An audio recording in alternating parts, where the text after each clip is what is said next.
Good morning, students. So we have completed with the SRS also. Now one of the point we have mentioned in the SRS is few models or the diagrams used to be prepared there in order to make your document more understandable and visible. So we will be discussing few of the analysis tools here, like the data flow diagram, data dictionary, decision tree, decision table, and structured chart. Right, according to the function oriented approach, I'll tell you the background behind this analysis tools. Actually, this we talk about designing, though we are working on the requirement phase as of now, and we are supposed to make the models here, but models are actually or practically a part of designing, right? But in order to make your document more understandable, we make few models here, right? So the background behind data flow diagram is we have design phase after requirements, which has two approaches: function oriented approach and object oriented approach, right? Now in the function oriented approach, or by default when we are saying simple designing, right, or the types of design we mean is, according to function oriented approach, the design is of two types: system design and detailed design, where system design is further divided into structured analysis and structured designing. So our concentration as of now in this lecture is based on this function oriented approach and the types of design based on this, because during the structured analysis we prepare this data flow diagram, right? This is the background from where this topic came here. Now you can understand data flow diagram is a part of structured analysis tool. Structured analysis is a part of system designing, while system designing belongs to types of design according to function oriented approach, right? I'm just telling you the sequence so that you don't get confused, right? Then we have object oriented approach also, with the help of which we make UML diagrams, unified modeling language, where we make use case diagrams, sequence diagram, class diagrams, state transition diagrams. So we have lot many UML diagrams. We'll be doing it in the next unit, this object oriented part, right? So first of all, concentrating on this data flow diagram now. So I said types of design. It's of two types: system design and detailed design. So you remember the waterfall model, when we were making we had made the descriptive representation of the classical waterfall model, where we have divided the designing into two steps: the system design and detailed designing. Recall it from there. So system design is the overall design that we prepare for our system, where we identify the modules, the interfaces, relationship between the modules, as well as the input output parameters or the formats, as well as you can say the data structures used, right? The major things needs to be identified here: modules, interfaces, relationship, input and output format, and the data structures. Once you do the system designing, detailed designing is how to implement these data structures. What is the detailed description of the modules that you have identified, and what is the algorithm? So in the detailed designing, whatever you have identified in the system design, the details of those are being prepared here. Simply specification of all the modules identified above, details of the data structure, how you are going to implement it, and the algorithm. Once you have the algorithm in hand, then the next phase is your coding after designing, right? That can be directly coded now. So in system designing, I said it is further divided into structured analysis and structured designing, which is normally called as SAT technology. This S is silent, SAT methodology or technology.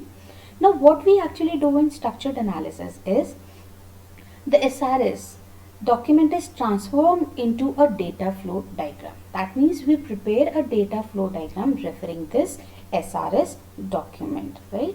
While in the structured designing, this data flow diagram is transformed into structured chart, right? Two things are there, two diagrams we are focusing right now in this slide: data flow diagram and structured chart. So this is a sequential step. It's not that you can directly make a structured chart from this RS document. No. From this RS document, first you will make a data flow diagram, and then that data flow diagram will be converted into corresponding structured chart using two methods, transform analysis and transaction analysis, right? So why this structured chart is required? With the help of this structured chart, it is also known as module dependency graph. That means this is a modular structure.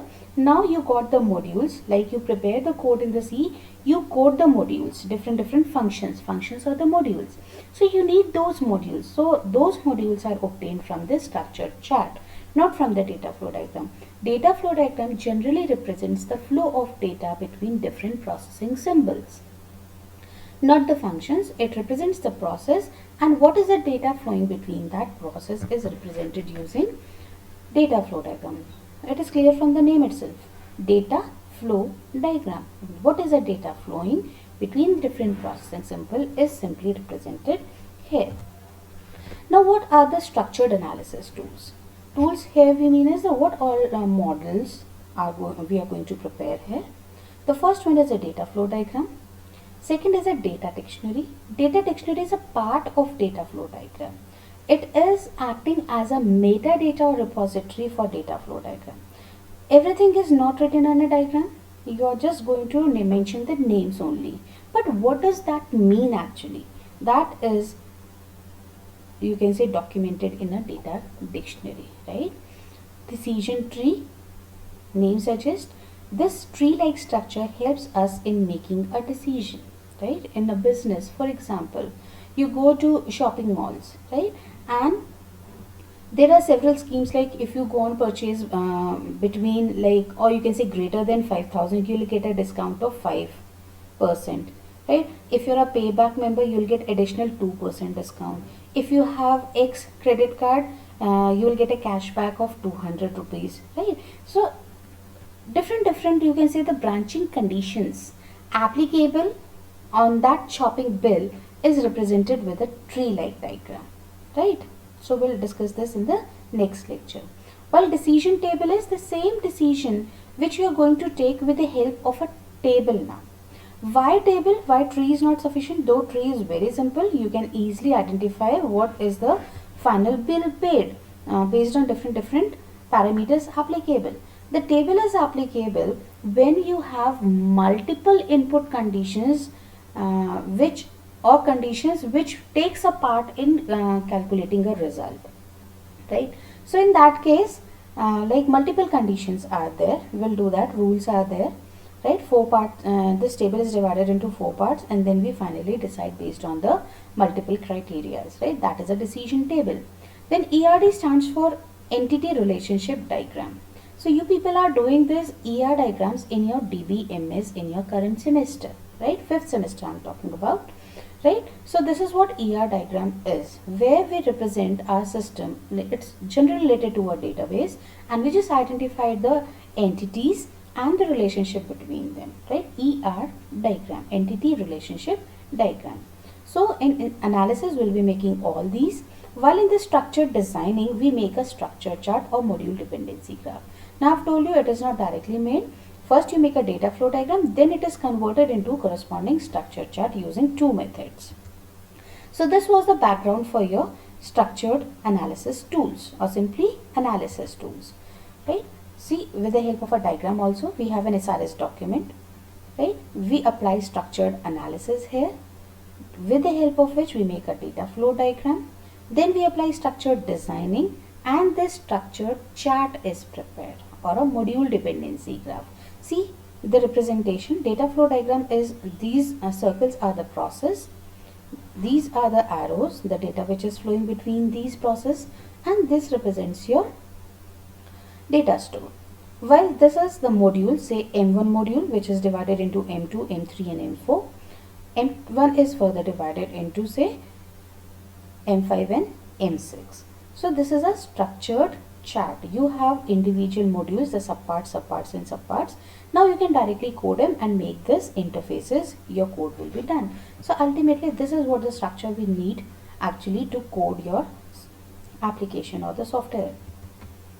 Now structured analysis. Structured analysis is used to carry out top-down decomposition of a set of high-level functions depicted in the problem description, and to represent them graphically. So just in an easy language, I'll explain you what is structured analysis.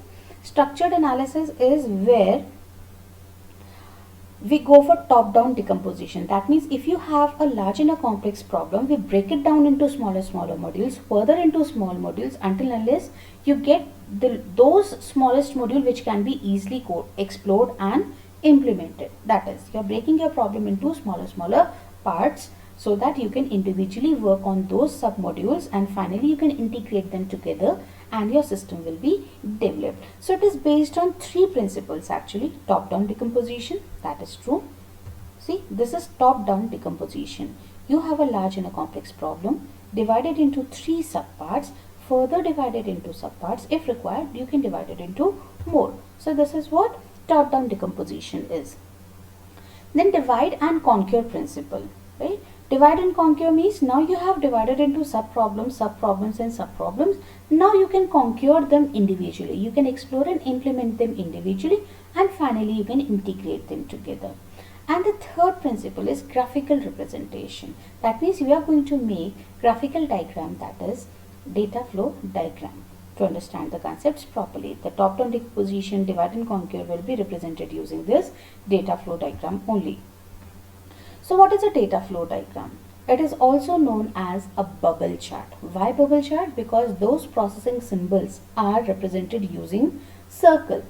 The circles are assumed to be bubbles which are connected using the arrows, data arrows. So a chart is prepared here known as a bubble chart, is an hierarchical graphical model of a system that shows the different processing activities or function that the system performs and the data interchange among these functions, right? So it is representing the activities of processing symbol and the data that is being exchanged.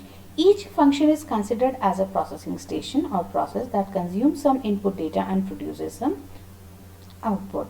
The system is represented in terms of the input data to the system, various processing carried out on these data, and the output generated, right? A data flow model or data flow diagram model uses a very limited number of primitive symbols. So let's quickly see from here. We are going to use these notations. This is a processing symbol, a data store with 2 parallel lines to which if arrow is pointing towards this, that means you are going to store some data, and if it is pointing outwards, that means some data is being fetched from here. Then that is a data flow arrow which is always be named what is the data which is flowing. This is an entity, that means the user of the system is represented using this entity symbol, and output we have this symbol. Sometimes we use this entity symbol as output also, but yes, we do have this symbol also for output. Now few concepts related to the data flow diagram. Whenever you are making a data flow diagram, we have to make it synchronous in nature, right? So what do you mean by synchronous and asynchronous? A synchronous means when the operation, like you have entered data item here, read number, that number act as an input to validate number, and a valid number is given. So there is a sequence between these processing. This is going to trigger another process, this is going to trigger another process. But what happens in asynchronous? Directly there is no connection between this. That means you have read the number and you store it in a database, right?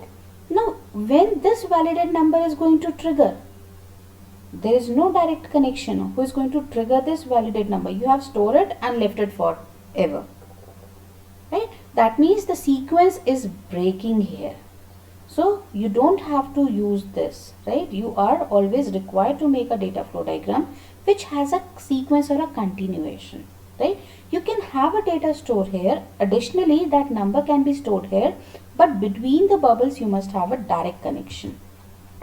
Then the second important concept is balancing a TFD. Balancing a TFD means, right? I'll explain you in the next slide that what are the levels, right? We will be making the data flow diagram in levels actually, right? So say in one level, say level 1, we have a processing symbol, right? P1, which is numbered as 0.1. Now the outgoing data is D3, outgoing data is D1, incoming data is D2. Let's suppose I want to decompose this process or this bubble. Decomposing means, say it is a edit functionality in calculator. Now edit can be add, delete, multiply, divide. It can have multiple functionalities, right? So I have represented a bubble as edit or modify here. When I am going to decompose, I will be making the details of that in the next level, that is level 2. Right? So P1 is decomposed, say edit is decomposed into add, delete and say multiply. Right? So when you are decomposing a particular bubble in one level, right, you have to take care of the number of inputs and outputs to this particular bubble. So how many exit or outputs are there? 2, D1 and D3. How many inputs are there? D2. So say P1 is decomposed, it is numbered as P11, P12, P13. So this number indicates that it belongs to P1 module. Along with this numbering also represent that this is a part.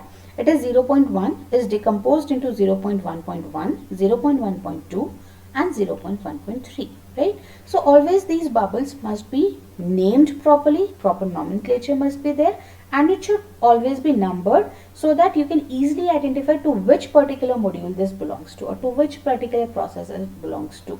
Right? Now see the number of inputs and outputs. How many input were there? Just 22. To this, like this entire data flow diagram, I am talking about this detailed level of level 1, that is level 2. Only one input is there to the system, that is D2. And there are two outputs, D1 and D3. So this must be in sync, the number of inputs and number of outputs. If it is there, we call it as a balanced DFT, right? The data that flows into or out of a bubble must match the data flow at the next level of DFT. This is known as balancing a DFT simply. Now, numbering a bubble, I have told you in the previous one also. We have to number the bubbles in a data flow diagram. The number helps in uniquely identifying any bubble in the data flow diagram from its bubble number. The bubble at the context level is usually assigned the number 0. That means we'll have 3 levels. I will discuss in the next slide. The first level is a 0 level, then we have 1 level and then we have 2 level. So numbering always starts with a 0. In the next level, if you have decomposed it, we'll number it as 0.1, 0.2 and 0.3. Likewise, further decomposition will be there. In this numbering scheme, by looking at the number of a bubble, we can unambiguously determine its level, its ancestors and its successors. That is correct. Now, developing the data flow diagram or model of a system. A data flow model of a system graphically represents how each input data is transformed to its corresponding output data through a hierarchy of DFTs. The DFT model of a problem consists of many DFTs and a single data dictionary. I've told you data dictionary is associated with a data flow diagram. As many diagrams you have, but dictionary for one model will be one only. It is going to capture the entire information of that data flow diagram with the help of certain constructs we'll see in the next lecture. The data flow model of a system is constructed by using a hierarchy of DFT called as levels. So we have 3 levels of DFT. The first one is known as 0 level or a context DFT. Then we have a 1 level DFT and then 2 level or a detailed DFT. So what is a context DFT or the 0 level DFT? As the name suggests, it only represents the major context of your system. Right? That means the highest level of abstraction is being represented at this level. The condition applicable is it just have one single bubble, while we can have multiple entities or the users of the system. Then the level 1 DFT, the condition applicable is it can have the bubbles in the range 3 to 7. Right? Only one bubble is represented in this, while 3 to 7 number of bubbles can be represented here, minimum 3 and maximum 7.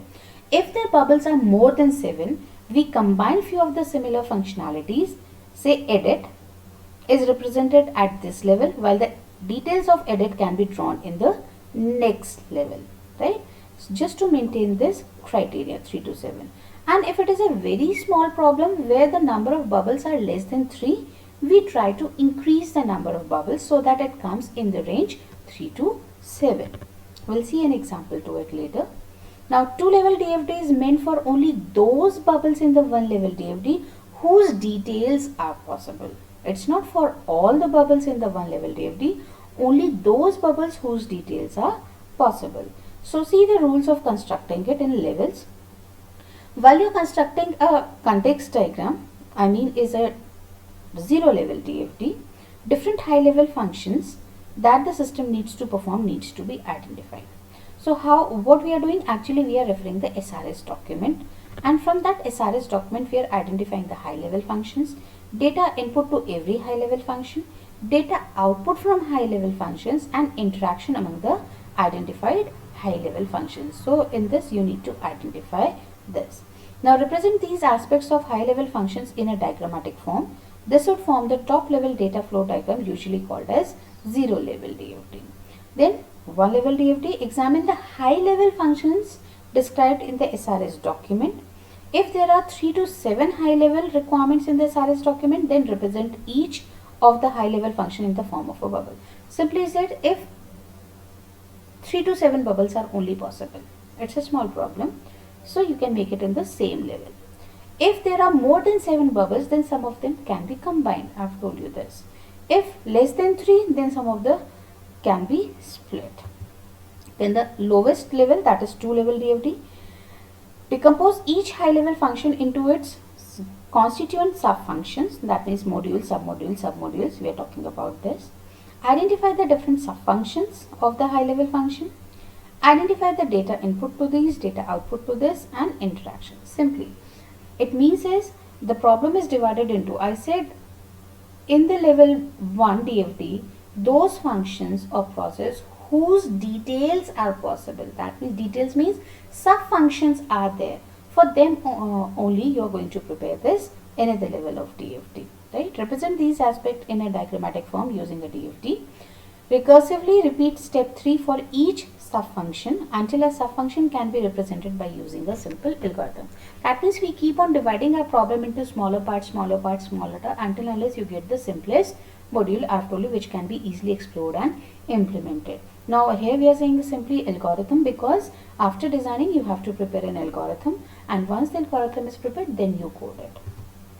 Now take an example of calculating RMS, root mean square of a given values. So this problem says you have to calculate root mean square of the given values, right?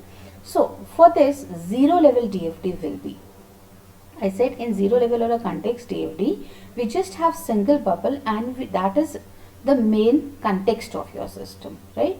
Now see, we'll make one processing symbol here, one bubble only, condition is this. Now you have to name this properly. Naming convention is very important in data flow diagram. It must capture the functionality of that bubble actually. So I'm not going to write simply RMS. I'll say RMS calculator. That means it is a name of a system, the major context that the system is going to calculate RMS here. Then we have numbered this, and I've told you that it is always numbered from 0. Now entity is just 1 here because if you have any sort of user, everyone is going to give the number as input and he'll be getting RMS value as output. But if it is a system like say library management system, I can have multiple users. Like one category of user is student, another category is an employee, third one could be an admin, fourth could be a librarian, right? So you will make different entities. Multiple entity symbols could be there and their corresponding input and output can be represented. But in this example, we just have a common user, end user, whose inputs will always be the same, any user, right? And so what is giving to the system is data item, or you can say the number, and the output is getting is RMS.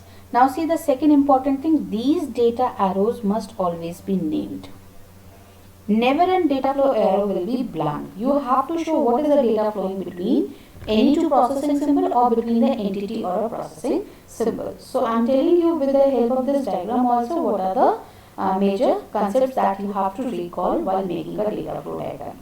The first one is the naming convention, second is numbering, third one is data flow must always be named. Now coming up to 1 level DFT. Now we always know like root mean square means we just have 3 steps: calculating, square, right? How root mean square is calculated? First of all, you will calculate the square, then you will take the mean, and then you will take the root. So ultimately we know that 3 processing steps are there. So we can make those, it is fulfilling the condition of one level DFT. It can be represented in the one level DFT and it can be completed here. But our aim is to stretch our DFT to next level, that is 2 level DFT. So what we did is we combined the similar functionalities and represented with the name compute RMS. I am not making the details of calculating this RMS at this level, right? I will make the decomposition of this into next level. So I have represented with a combined form compute RMS. Now if I just have one bubble here, it is not going to fulfill the rule for level 1. It must at least have 3 bubbles. So I have splitted our functionality just to increase the number of bubbles. So I said validate input. Whatever input you are reading, you just validate it. Maybe you have to take the root mean square of whole numbers or integers here, right? Not the floating point values. So what I do, validation means I am going to validate whether it is an integer or a floating point. If it is an integer, it will go to next step for compute RMS. If it is a floating point value, I am going to reject it. So this is what validating input. So yes, I can add this bubble here. This is an authentic, you can say, functionality which can be done. So data item was the input, you validated it, right? And the intermediate output you got is a valid data or a valid number. Now this is numbered as 0.1 because it is a decomposed form of this bubble, right? So 0.1, 0.2, 0.3. So valid number acts as an input to compute RMS. You get the output as RMS, and then another just a simple, you can say, display result or generate report or print. This can be added here, right? So just minimum 3 bubbles are required at this level. So we have 3 now. Now for second level DFT, we know that we only make second level DFT of those functions in one level whose details are possible. So for valid input, no details are. For validating it, no details are possible. For displaying a result, no details of other processing is required. But for compute RMS, we require detailed processing. That is, first you will calculate the square, then you will calculate the mean, and then the root. See the numbering, this is 0.2.1 because you are decomposing 0.2 bubble. So this will be numbered according to this 0.0.2, 0.2.3, 0.2.4 and 0.2.5. Now you can take one bubble for square also, or for different data item. For ABC, these are the data items, different square processing symbols are used here. Then you get a square, square of b, this is written in such a way. So BSQ means square of b, square of c. Then you take a mean, you get a mean value, right, mean square, and then you calculate the root, finally you get the RMS value, right. Now see, how many outputs were there from this compute RMS? Just one RMS.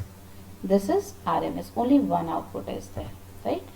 How many input are there? Valid data. Now valid data can be any. So we have assumed here to be 3. You can take 1 also, you can 3 also, 5 also, depends, right. Just to, this is a balanced DFT actually. This is what I want to explain it here. Now manually, you can prepare this data flow diagram into levels once you know the rules for each level, and you can easily prepare it.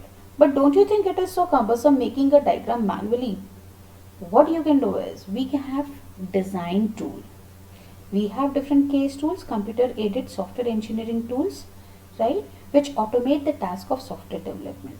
Likewise, we have a design tool on which we can, with the help of which you can make a data flow diagram. You have, so we'll be working on those tools part also later, right. In the lab also we'll be doing it, data flow diagram, how to prepare in a tool. A number of tools are there.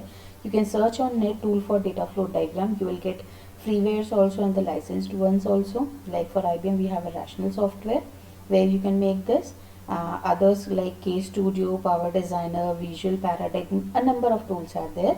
You just have to simply make the data flow diagram there. Then I said we have to prepare a data dictionary.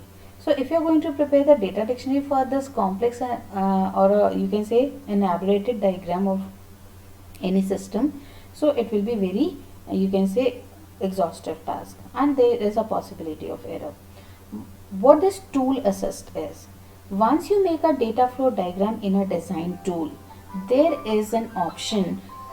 You just simply click on generate data dictionary, right? And the data dictionary will be itself generated. You don't have to write or prepare that data dictionary. This is what the support of a tool is, right? It automates the task, right? You don't have to do it manually. You just click on a button, data dictionary is generated. In some of the tools, you prepare the design and you just click on generate code. The code template will itself be generated. You don't have to write the code from scratch.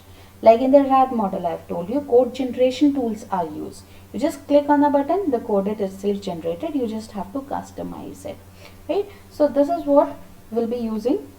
We can use tools for preparing this data flow diagram. But though it is simple, right, making this diagram, understanding your system is a good, but there are certain flaws in this data flow model also. The first thing is the naming convention that you're going to use, right, for a particular bubble. Say I'm writing in library management system, I'm writing the bubble name as search. So what does that search means? Searching a book, searching a member, searching a book based on author, or searching a book based on title, searching a book based on edition or publication. That is not represented, right? You're just writing a single term search, right? So it says ample scope is imprecise. You cannot tell that what are the functions that particular processing bubble is going to perform, all set of functions, right, just by a mere name. Then second is control aspects are never represented in the data flow diagram. If you remember a flow chart, in the flow chart we represent the condition. Yes, no. If A is greater than B, yes, so this is the output. If no, this is the output. But in a data flow diagram, never these control aspects are represented. We only represent the sequence of activities which are being carried out from the first step till the end. No conditions are represented here. Then the third one is decomposition. The method of carrying out decomposition to arrive at the successive level and the ultimate level to which decomposition is carried out is highly subjective and depends upon the choice and judgment of the analyst. It simply says when you're decomposing your problem, say if I ask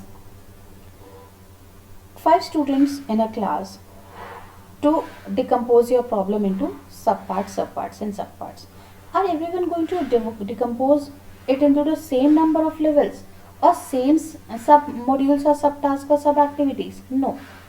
It is highly subjective. It depends upon the person who is doing it. Maybe a person ends it till 2 level only. Another person can extend it to 3 levels, right? One can decompose it into just 2 subparts. Another can decompose it into 4 subparts also. So it depends upon the user. There is no specific, you can say, how to decompose it or to what extent we must decompose it, right? How many levels must be there actually. So one problem is associated with the decomposition of these modules. The fourth one is improper data flow diagram. What does it mean? The data flow diagramming technique does not provide any specific guideline as to how exactly to decompose a given function into its subfunction, and we have to use subjective judgment to carry out the decomposition. That means there is no specific guidelines or rules how to decompose it. It's your will, according to your conception, according to your experience, right? You can do it as you want. So it's not a standard way of doing it, right? So these are the 4 major shortcomings of a data flow diagram. Then coming up to structured designing, we have done structured analysis. In the structured analysis, we prepared a data flow diagram. Now the second category was structured designing now. So what is structured designing is to transform the result of structured analysis, that is a DFT, into a corresponding structured chart. A structure chart represents the software architecture, the various modules making up the system, the module dependency, that is which module calls which other module, and the parameters that are being passed are among the different modules. That means we prepare a structure chart module dependency graph actually here, right? The structure chart representation can be easily implemented using some programming language. So it's clear, when you have that modular structure, that can be easily coded now. The notations used, better reading this, I'll say we have this rectangle which represents a module. There are two types of arrows here. One is a connecting arrow, it is connecting here. Another arrow is, let me see, yes, another arrow is this arrow which is a data flow arrow, right? So major are these three symbols that are being used. We have rectangular boxes, we have module invocation or the connecting arrows, we have data flow arrows where the data is mentioned. We do have a library module also, which is a double-edged square. For selection and repetition also we have different conditions here, right? Now when we prepare a data flow diagram, we have to take care of few things, like what is a good data structure and what is a bad data structure, or I mean is a structured chart, right? What is the thing? I'll just explain it with the help of this diagram.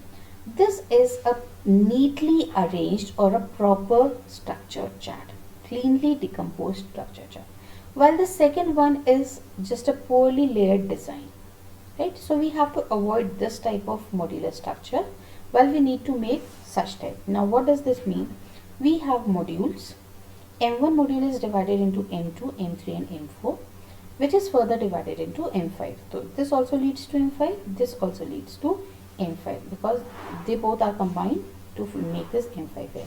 So see, there it is arranged into layers. It has a layered architecture. Layer 0, layer 1 and layer 2. This is the most abstract level, the highest level, which is divided into sub-modules, further divided into sub-modules. Now things to be noted is, the module invocation arrow will always point from top to bottom, never vice versa, right? That means arrow can point towards the next layer, not from bottom to top layer. So this will be wrong. This will be wrong. This is also wrong. Even in the same level also they cannot invoke each other. This is also not required, right? So it becomes a complex structure, right, where these things are not required. While this is the simplest one, we divided and divided, right? So it might be layered architecture, then cleanly decomposed and neat arrangement. These are the three things which are required actually for a good structured chart. Right. Now how to convert a data flow diagram into structured chart? Directly you cannot make it from the SRS, right? So first you'll make a data flow diagram and then you will convert it into corresponding structured chart. So we have two methods for that, transform analysis and transaction analysis. Now when we have two methods, that means their application area is different. So when is a transform analysis used? When all the inputs to a processing symbol are processed in a same way. जितने भी input आपके system पे हैं पहले वाले bubble पे, अगर उनको सबको एक ही सीक्वेंस ऑफ स्टेप्स फॉलो करने हैं, then we apply transaction analysis. For example, in a root mean square value, either you give 10 numbers as input or you give thousands of numbers as input. Each and every input is going to follow the same sequence of activity. What is that activity sequence? As you input it, so you'll take the square of all the numbers, whether it is 1 or 10 or thousands, you'll take the mean, you'll take the square. So the processing is same for all the inputs. In that case, we apply transform analysis. While transaction analysis is when different inputs to the system or a bubble is processed in a different way. Like if a student gives an input to a library, his sequence of activities will be different. While at the same time, if an admin is giving certain input to that particular system, his sequence of activities will be different, because different services are being provided to different users. So each distinct way is known as a transaction, and the method name is transaction analysis, right? let's quickly move on to transform analysis. What is done? The steps are represented here. The first thing is, it always starts from one level DFT. I have written it here. We have to start with one level DFT, right? So one level DFT that we have prepared was this. You will start from here. I'll simply tell from this diagram only. The second step is, refer this one level DFT to identify three things: input, output and central transform. Input is known as efferent branch, output will be known as efferent branch, and the central logical transform is known as central transform. Three parts: input to your system, this is input or efferent branch, this is output or efferent branch, and where the main processing is going on, that is your central transform. Right? Now we are naming it as a efferent branch. That means it is a branch. It's not necessary that it will have one bubble only. It can have 3 or 4 bubbles also. So what is an efferent branch? What do we consider it as an input?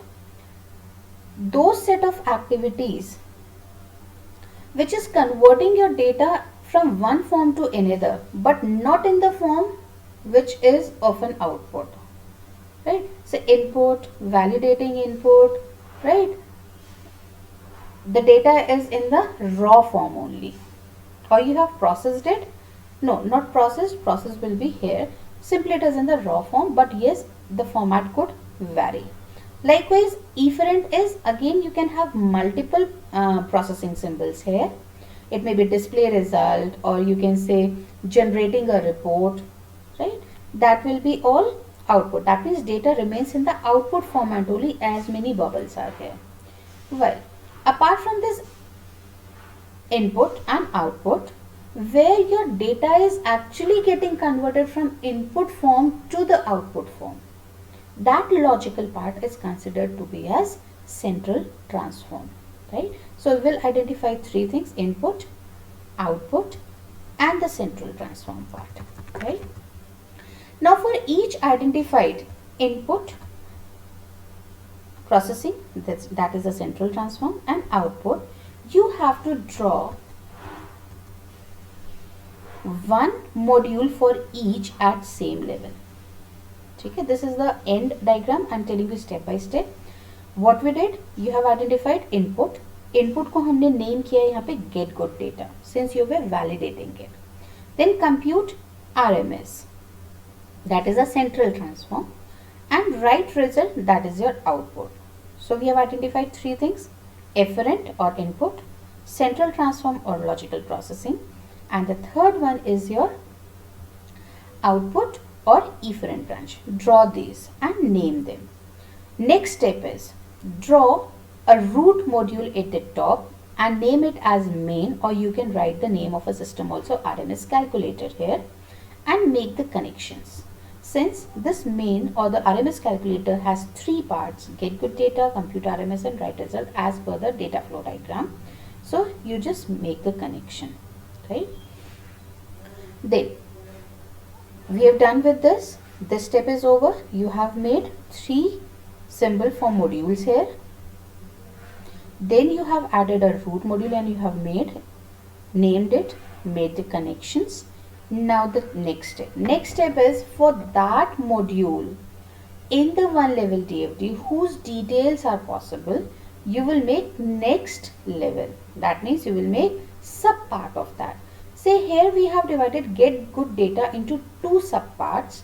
First is read the input and then validate the input. Though in the data flow diagram it was not represented, it was simply valid input. So you can write valid input also here, right? But yes, we are dividing, we are showing the more details of here. Read the input and then get it validated. Now see how this is represented actually. While you are reading the input, the data item is flowing here to get good data, because directly data cannot move from read to validate. The path will be this: you read the data item will move here, it will get validated and it will come here. So you have to follow this sequence. So once you get the good data, that is a valid data, Now it cannot directly go to compute RMS. There is no connection here. Valid data will move upward. It will come downwards to compute RMS.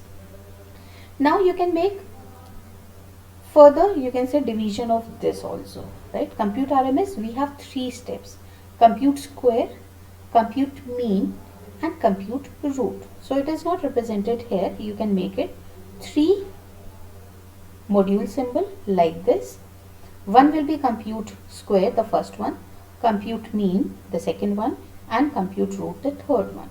So the data that will come down will be a valid data. Once you calculate compute, you will say mean, you will say square value move upwards. Square value will come down to mean value will go up, mean value will come down to root, compute root, and the RMS will go up. Now you have computed the RMS. Now it cannot directly go to write result or display result. The movement will be RMS go upward and RMS come downwards, and the date. This is over. So this is what is represented in this. You have identified 3 things, right? Then you draw one module for each. Then you draw a root module, right? This is what is being represented here, and we keep on repeatedly doing this task until unless your complete bubbles are being explored in the data flow diagram and they are represented in the structured chart, right? So we are repeating step 2 and 3. This is your end result. Now what is transaction analysis? We'll not go into much detail. It's not in your syllabus, right? Transaction analysis, I told you, is almost it is same to this only, but what we do is each distinct way the data is processed, right? That can be identified from one level DFT only. Each distinct way which is known as a transaction. For each transaction you will make a module here, right? This is for transaction 1, say student related transactions. This is for transaction related to employees. This is a transaction related to the admin, or maybe one more transaction related to the librarian in a library automation system. So these modules will be meant for in transaction analysis for the transactions, the different transactions. Now there will be a confusion which transaction belongs to different which all user. So there is a tag attached with each transaction. Tag means you simply make a small line here and you can say tag is S. S represents for student. Here the tag attached is E. E means employee. Here the tag attached is A, admin. And the fourth module, a tag attached is, fourth one will be student, employee, admin and librarian, L, right? So this is how, and rest of the process remains the same. बस हमें क्या करना है, हमें अलग अलग transactions के लिए यहाँ पे modules को बनाना है, and rest you are going to make it in the similar way that is being represented here. This is what the tag identifying its type. So this is all about your data flow diagram and structured chart. Go through it once. Try to make it for another examples. You can refer data flow diagrams for any system like library automation system or employee management system, payroll system, hotel management system, any. Just Google it, you will get the diagram. But always take care. You have to make the data flow diagram in levels. When you are going to Google it, normally you will find it a generalized data flow diagram. That means it is not made in levels. The entire diagram is represented in a single diagram only. Your task is you have to make it in levels, remember always. It's a hierarchical structure, right? Thank you for today.